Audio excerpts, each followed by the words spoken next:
हरनाम कौर, सादत हसन मंटो। निहाल सिंह को बहुत ही उलझन हो रही थी। सियाहो सफेद और पतली मूछों का एक गुच्छा अपने मुंह में चूसते हुए वो बराबर 2-2.5 घंटे से अपने जवान बेटे बहादुर की बाबत सोच रहा था। निहाल सिंह की अधेड़ मगर तेज आंखों के सामने वो खुला मैदान था जिस पर वो बचपन में बरंटों से कबड्डी तक तमाम खेल खेल चुका था। किसी जमाने में वो गांव का सबसे निडर और जियाला जवान था। कमाद और मकई के खेतों में उसने कई हटीली मुटियारों को कलाई के एक ही झटके से अपनी मर्जी का ताबे बनाया। थूक फेंकता था तो 15 गज दूर जाके गिरती थी। क्या रंगीला सजीला जवान था। लहरिया पगड़ी बांधकर और हाथ में छवि लेकर जब मेले ठेले को निकलता तो बड़े बूढ़े पुकार उठते, किसी को सुंदर जाट देखना है तो सरदार निहाल सिंह को देख ले। सुंदर जाट तो डाकू था, बहुत बड़ा डाकू, जिसके गाने अभी तक लोगों की जबान पर थे। लेकिन निहाल सिंह डाकू नहीं था। उसकी जवानी में दरअसल किरपान की सी तेजी थी। यही वजह है कि औरतें उस पर मरती थीं। हरनाम कौर का किस्सा तो अभी तक गांव में मशहूर था कि उस बिजली ने कैसे एक दफा सरदार निहाल सिंह को करीब करीब भस्म कर डाला था। निहाल सिंह ने हरनाम कौर के मुतालिक सोचा तो एक लहजे के लिए उसकी अधेड़ हड्डियों में बीती हुई जबानी कड़कड़ा उठी। क्या पतली छमक जैसी नार थी, छोटे छोटे लाल होंठ जिनको वो हर वक्त चूसती रहती। एक रोज जबकि बेरियों के बेर पके हुए थे, सरदार निहाल सिंह से उसकी मुठभेड़ हो गई। वो जमीन पर गिरे हुए बेर चुन रही थी और अपने छोटे छोटे लाल होंठ चूस रही थी। निहाल सिंह ने आवाजा कसा, केड़े यार दा इतना दूध पीता, सड़ गईयां लाल बुल्लियां। हरनाम कौर ने पत्थर उठाया और तान कर उसको मारा। निहाल सिंह ने चोट की परवाह न की और आगे बढ़कर उसकी कलाई पकड़ ली। लेकिन वो बिजली किसी तेजी से मछली की तरह तड़पकर अलग हो गई और ये जा वो जा। निहाल सिंह को जैसे किसी ने चारों शाने चित गिरा दिया। शिकस्त का ये एहसास और भी ज्यादा हो गया जब ये बात सारे गांव में फैल गई। निहाल सिंह खामोश रहा। उसने दोस्तों दुश्मनों सबकी बातें सुनी पर जवाब न दिया। तीसरे रोज दूसरी बार उसकी मुठभेड़ गुरुद्वारा साहब से कुछ दूर बड़ की घनी छांव में हुई। हरनाम कौर ईंट पर बैठी अपनी गुरगाबी की कीले अंदर ठोक रही थी। निहाल सिंह को पास देखकर वो बितकी, पर अब के उसकी कोई पेश न चली। शाम को जब लोगों ने निहाल सिंह को बहुत खुश खुश ऊंचे सुरों में नी हरनाम कोरे ओ नारे गाते सुना तो उनको मालूम हो गया कौन सा किला सर हुआ है। लेकिन दूसरे रोज निहाल सिंह जिना बिल जबर के इल्जाम में गिरफ्तार हुआ और थोड़ी सी मुकदमेबाजी के बाद उसे 6 साल की सजा हो गई। 6 साल के बजाय निहाल सिंह को 7.5 की कैद भुगतनी पड़ी, क्योंकि जेल में उसका 2 दफा झगड़ा हो गया था। लेकिन निहाल सिंह को उसकी कुछ परवाह न थी। कैद काटकर जब गांव रवाना हुआ और रेल की पटरी तय करके मुख्तलिफ पगडंडियों से होता हुआ गुरुद्वारे के पास से गुजर कर बड़ के घने दरख्त के करीब पहुंचा तो उसने क्या देखा कि हरनाम कौर खड़ी है और अपने होंठ चूस रही है। इससे पेशतर के निहाल सिंह को सोचने या कहने पाए, वो आगे बढ़ी और उसकी चौड़ी छाती के साथ चिमट गई। निहाल सिंह ने उसको अपनी गोद में उठा लिया और गांव के बजाय किसी दूसरी तरफ चल दिया। हरनाम कौर ने पूछा, कहाँ जा रहे हो? निहाल सिंह ने नारा लगाया, जो बोले सो निहाल, सत श्री अकाल। दोनों खिलखिलाकर हंस पड़े। निहाल सिंह ने हरनाम कौर से शादी कर ली और 40 कोस के फासले पर दूसरे गांव में आबाद हो गया। यहाँ बड़ी मिन्नतों से 6 बरस के बाद बहादुर पैदा हुआ और बैसाखी के रोज, जबकि वो अभी पूरे 2.5 महीने का भी नहीं हुआ था, हरनाम कौर के माता निकली और वो मर गई। निहाल सिंह ने बहादुर की परवरिश अपनी बेवा बहन के सुपुर्द कर दी, जिसकी 4 लड़कियां थीं छोटी छोटी। जब बहादुर 8 बरस का हुआ तो निहाल सिंह उसे अपने पास ले आया। 4 बरस हो चुके थे कि बहादुर अपने बाप की निगरानी में था। शक्ल सूरत में वो बिल्कुल अपनी माँ जैसा था, उसी तरह दुबला पतला और नाजुक। कभी कभी अपने पतले पतले लाल लाल होंठ चूसता तो निहाल सिंह अपनी आंखें बंद कर लेता। निहाल सिंह को बहादुर से बहुत मोहब्बत थी। 4 बरस उसने बड़े चाव से नहलाया धुलाया। हर रोज दही से खुद उसके केस धोता, उसे खिलाता, बाहर सैर के लिए ले जाता, कहानियां सुनाता, वर्जिश कराता। मगर बहादुर को उन चीजों से कोई रगबत न थी। वो हमेशा उदास रहता। निहाल सिंह ने सोचा, इतनी देर अपनी फूफी के पास जो रहा है इसलिए उदास है। चुनांचे फिर उसको अपनी बहन के पास भेज दिया और खुद फौज में भर्ती होकर लाम पर चला गया। 4 बरस और गुजर गए। लड़ाई बंद हुई और निहाल सिंह जब वापस आया तो वो 50 बरस के बजाय 60-62 बरस का लगता था, इसलिए कि उसने जापानियों की कैद में ऐसे दुख झेले थे कि सुनकर आदमी के रोंगटे खड़े होते थे। अब बहादुर की उम्र निहाल सिंह के हिसाब के मुताबिक 16 के लगभग थी, मगर वो बिल्कुल वैसा ही था जैसे 4 बरस पहले था, दुबला पतला लेकिन खूबसूरत। निहाल सिंह ने सोचा कि उसकी बहन ने बहादुर की परवरिश दिल से नहीं की। अपनी 4 लड़कियों का ध्यान रखा जो बछीरियों की तरह हर वक्त आंगन में कटकड़े लगाती रहती हैं। चुनाचे झगड़ा हुआ और वो बहादुर को वहां से अपने गांव ले गया। लाम पर जाने से उसके खेत खलियान और घर बार का सत्यानाश हो गया था। चुनाचे सबसे पहले निहाल सिंह ने इधर ध्यान दिया और बहुत ही थोड़े अरसे में सब ठीक ठाक कर लिया। उसके बाद उसने बहादुर की तरफ तवज्जो दी, उसके लिए एक भूरी भैंस खरीदी।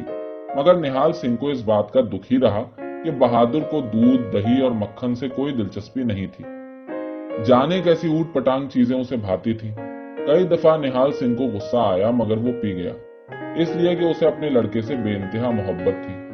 हालांकि बहादुर की परवरिश ज्यादातर उसकी फूफी ने की थी, मगर उसकी बिगड़ी हुई आदतें देखकर लोग यही कहते थे कि निहाल सिंह के लाड प्यार ने उसे खराब किया है, और यही वजह है कि वो अपने हमउम्र नौजवानों की तरह मेहनत मशक्कत नहीं करता। वो निहाल सिंह की हरगिज ख्वाहिश नहीं थी कि उसका लड़का मजदूरों की तरह खेतों में काम करे और सुबह से लेकर दिन ढलने तक हल चलाए। वाहिगुरु जी की कृपा से उसके पास बहुत कुछ था। जमीनें थीं जिनसे काफी आमदन हो जाती थी।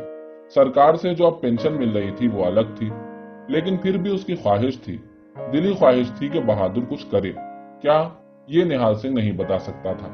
चुनाचे कई बार उसने सोचा कि वो बहादुर से क्या चाहता है, मगर हर बार बजाय इसके कि उसे कोई तसल्ली बख्श जवाब नहीं मिलता, उसकी बीती हुई जवानी के दिन एक एक करके उसकी आंखों के सामने आने लगते और वो बहादुर को भूलकर उस गुजरे हुए जमाने की यादों में खो जाता। लाम से आए निहाल सिंह को 2 बरस हो चुके थे। बहादुर की उम्र अब 18 के लगभग थी। 18 बरस का मतलब यह है कि भरपूर जवानी। निहाल सिंह जब ये सोचता तो झुंझला जाता। चुनाचे ऐसे वक्तों में कई दफा उसने अपना सर झटक कर बहादुर को डांटा। नाम तेरा मैंने बहादुर रखा है, कभी बहादुरी तो दिखा। और बहादुर होंठ चूसकर मुस्कुरा देता। निहाल सिंह ने एक दफा सोचा कि बहादुर की शादी कर दे। चुनाचे उसने इधर उधर कई लड़कियां देखी, अपने दोस्तों से बातचीत भी की, मगर जब उसे जवानी याद आई तो उसने फैसला कर लिया कि नहीं, बहादुर मेरी तरह अपनी शादी आप करेगा। कब करेगा ये उसको मालूम नहीं था, इसलिए कि बहादुर में अभी तक उसने वो चमक नहीं देखी थी जिससे वो अंदाजा लगाता कि उसकी जवानी किस मरहले में है। लेकिन बहादुर खूबसूरत था। सुंदर जाट नहीं था, लेकिन सुंदर जरूर था। बड़ी बड़ी काली आंखें, पतले पतले लाल होंठ, सुतवा नाक, पतली कमर, काले भंवरा ऐसे केस, मगर बाल बहुत ही महीन। गांव की जवान लड़कियां दूर से उसे घूर घूर के देखती, आपस में काना फूसी करती, मगर वो उनकी तरफ ध्यान न देता। बहुत सोच विचार के बाद निहाल सिंह इस नतीजे पर पहुंचा, शायद बहादुर को ये तमाम लड़कियां पसंद नहीं, और ये ख्याल आते ही उसकी आंखों के सामने हरनाम कौर की तस्वीर आ गई। बहुत देर तक वो उसे देखता रहा। उसके बाद उसको हटाकर उसने गांव की लड़कियां ली। एक एक करके वो उन तमाम को अपनी आंखों के सामने लाया, मगर हरनाम कौर के मुकाबले में कोई भी पूरी न उतरी। निहाल सिंह की आंखें तमतमा उठी। बहादुर मेरा बेटा है, ऐसे वैसियों की तरफ तो वो आंख उठाकर भी नहीं देखेगा। दिन गुजरते गए। बेरियों के बेर कई दफा पक्के, मकई के बूटे खेतों में कई दफा निहाल सिंह के कद के बराबर जवान हुए। कई सावन आए, मगर बहादुर की यारी किसी के साथ न लगी और निहाल सिंह की उलझन फिर बढ़ने लगी। थक हार कर निहाल सिंह दिल में एक आखिरी फैसला करके बहादुर की शादी के मुतालिक सोच ही रहा था कि एक गड़बड़ शुरू हो गई। भांत भांत की खबरें गांव में दौड़ने लगी। कोई कहता अंग्रेज जा रहा है, कोई कहता रूसियों का राज आने वाला है, एक खबर लाता कांग्रेस जीत गई है, दूसरा कहता नहीं, रेडियो में आया है कि मुल्क बढ़ जाएगा। जितने मुंह उतनी बातें। निहाल सिंह का तो दिमाग चकरा गया। उसे इन खबरों से कोई दिलचस्पी नहीं थी। सच पूछिए तो उसे उस जंग से भी कोई दिलचस्पी नहीं थी जिसमें वो पूरे 4 बरस शामिल रहा था।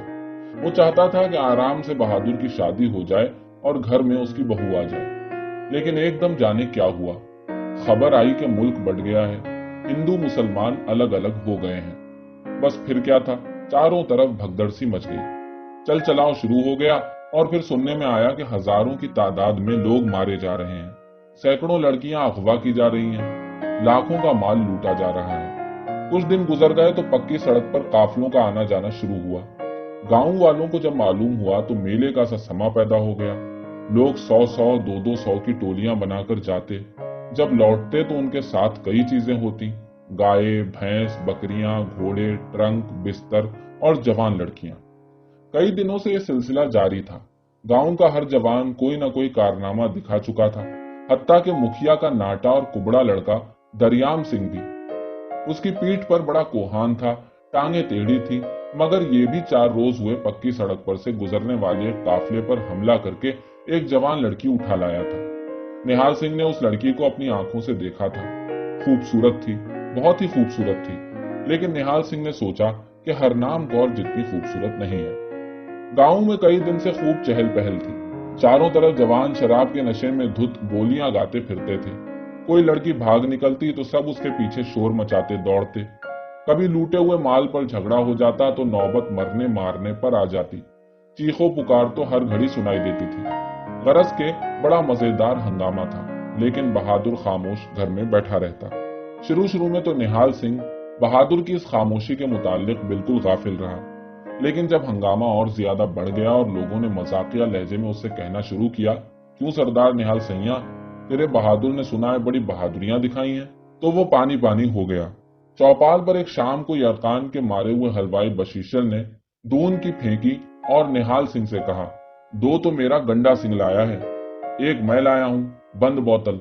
और ये कहते हुए बशीशर ने जबान से पटाखे की आवाज पैदा की, जैसे बोतल में से काग उड़ता है। नसीबों वाला ही खोलता है ऐसी बंद बोतलें, सरदार निहाल सैया। निहाल सिंह का जी जल गया। क्या था बशीशर और क्या था गंडा सिंह। एक यरकान का मारा हुआ, दूसरा तपे दिख का। मगर जब निहाल सिंह ने ठंडे दिल से सोचा तो उसको बहुत दुख हुआ, क्योंकि जो कुछ बशीशर ने कहा हकीकत थी। बशीशर और उसका लड़का गंडा सिंह कैसे भी थे, मगर 3 जवान लड़कियां उनके घर में वाकई मौजूद थीं, और चूंकि बशीशर का घर उसके पड़ोस में था, इसलिए कई दिनों से निहाल सिंह उन तीनों लड़कियों के मुसलसल रोने की आवाज सुन रहा था। गुरुद्वारे के पास एक रोज 2 जवान बातें कर रहे थे और हंस रहे थे। निहाल सिंह के बारे में तो बड़ी बातें मशहूर हैं। अरे छोड़, बहादुर तो चूड़ियां पहनकर घर में बैठा है। निहाल सिंह से अब न रहा गया। घर पहुंचकर उसने बहादुर को बहुत गैरत दिलाई और कहा, तूने सुना लोग क्या कहते फिरते हैं, चूड़ियां पहनकर घर में बैठा है तू। कसम वाहे गुरुजी की, तेरी उम्र का था तो सैकड़ों लड़कियां मेरी इन टांगों। निहाल सिंह एकदम खामोश हो गया, क्योंकि शर्म के मारे बहादुर का चेहरा लाल हो गया था। बाहर निकलकर वो देर तक सोचता चला गया और सोचता सोचता कुएं की मुंडेर पर बैठ गया। उसकी अधेड़ मगर तेज आंखों के सामने वो खुला मैदान था, जिस पर बरंटों से लेकर कबड्डी तक तमाम खेल खेल चुका था। बहुत देर तक निहाल सिंह इस नतीजे पर पहुंचा कि बहादुर शर्मीला है, और ये शर्मीलापन उसमें गलत परवरिश की वजह से पैदा हुआ है। चुनाचे उसने दिल ही दिल में अपनी बहन को बहुत गालियां दी और ये फैसला किया कि बहादुर के शर्मीलेपन को किसी न किसी तरह तोड़ा जाए, और इसके लिए निहाल सिंह के जहन में एक ही तरकीब आई। खबर आई कि रात को कच्ची सड़क पर से एक काफिला गुजरने वाला है। अंधेरी रात थी। जब गांव से एक टोली उस काफिले पर हमला करने के लिए निकली तो निहाल सिंह भी ठाठ बांधकर उनके साथ हो लिया। हमला हुआ। काफिले वाले निहत्ते थे, फिर भी थोड़ी सी झपट हुई, लेकिन फौरन ही काफिले वाले इधर उधर भागने लगे। हमला करने वाली टोली ने इस अफरा तफरी से फायदा उठाया और लूट मार शुरू कर दी। लेकिन निहाल सिंह को मालो दौलत की ख्वाहिश नहीं थी, वो किसी और ही चीज की ताक में था। सख्त अंधेरा था। वो गांव वालों ने मिशलें रोशन की थी, मगर भाग दौड़ और लूट खसोट में बहुत सी बुझ गई थी। निहाल सिंह ने अंधेरे में कई औरतों के साए दौड़ते देखे, मगर फैसला न कर सका कि उनमें से किस पर हाथ डाले। जब काफी देर हो गई और लोगों की चीखों पुकार मध्यम पड़ने लगी तो निहाल सिंह ने बेचैनी के आलम में इधर उधर दौड़ना शुरू किया। एकदम तेजी से एक साया बगल में गठरी दबाए उसके सामने से गुजरा। निहाल सिंह ने उसका ताक़ुब किया। जब पास पहुंचा तो उसने देखा कि लड़की है और जवान। निहाल सिंह ने फौरन अपने गाढ़े की चादर निकाली और उस पर जाल की तरह फेंकी। वो फंस गई। निहाल सिंह ने उसे कांधों पर उठा लिया और एक ऐसे रास्ते से घर का रुख किया कि उसे कोई देख न ले। मगर घर पहुंचा तो बत्ती गुल थी। बहादुर अंदर कोठरी में सो रहा था। निहाल सिंह ने उसे जगाना मुनासिब ख्याल न किया। किवाड़ खोला, चादर में से लड़की निकालकर अंदर धकेल बाहर से कुंडी चढ़ा दी, फिर जोर जोर से किवाड़ पीटे ताकि बहादुर जाग पड़े। जब निहाल सिंह ने मकान के बाहर खटिया बिछाई और बहादुर और उस लड़की की मुठभेड़ की कपकपाहट पैदा करने वाली बातें सोचने के लिए लेटने लगा तो उसने देखा कि बहादुर की कोठरी के रोशनदानों में दिए की रोशनी टिमटिमा रही है। निहाल सिंह उछल पड़ा और एक लहजे के लिए महसूस किया कि वो जवान है, कमात के खेतों में मुटियारों को कलाई से पकड़ने वाला नौजवान। सारी रात निहाल सिंह जागता रहा और तरह तरह की बातें सोचता रहा। सुबह जब मुर्ग बोलने लगे तो वो उठकर कोठरी में जाने लगा, मगर देवड़ी से लौट आया। उसने सोचा कि दोनों थककर सो चुके होंगे और हो सकता है निहाल सिंह के बदन पर झुरझुरी सी दौड़ गई और वो खाट पर बैठकर मूंछों के बाल मुंह में डालकर चूसने और मुस्कुराने लगा। जब दिन चढ़ गया और धूप निकल आई तो उसने अंदर जाकर कुंडी खोली। सटर पटर की आवाजें सी आईं। किवाड़ खोले तो उसने देखा कि लड़की चारपाई पर केसरी दुपट्टा ओढ़े बैठी है। पीठ उसकी तरफ थी, जिस पर यह मोटी काली चुटिया सांप की तरह लटक रही थी।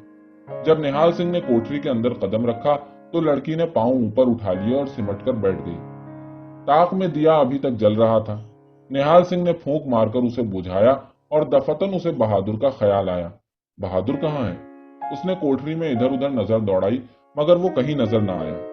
2 कदम आगे बढ़कर उसने लड़की से पूछा, बहादुर कहाँ है? लड़की ने कोई जवाब न दिया। एकदम सटर पटर सी हुई और चारपाई के नीचे से एक और लड़की निकली। निहाल सिंह हक्का बक्का रह गया, लेकिन उसने देखा, उसकी हैरतजदा आंखों ने देखा कि जो लड़की चारपाई से निकलकर बिजली की सी तेजी के साथ बाहर दौड़ गई थी, उसके दाढ़ी थी, मुंडी हुई दाढ़ी। निहाल सिंह चारपाई की तरफ बढ़ा। लड़की जो कि उस पर बैठी थी और ज्यादा सिमट गई, मगर निहाल सिंह ने हाथ के एक झटके से उसका मुंह अपनी तरफ किया। एक चीख निहाल सिंह के हलक से निकली और 2 कदम वो पीछे हट गया। हरनाम कौर, जनाना लिबास, सीधी मांग, काली चुटिया और बहादुर होठ भी चूस रहा था।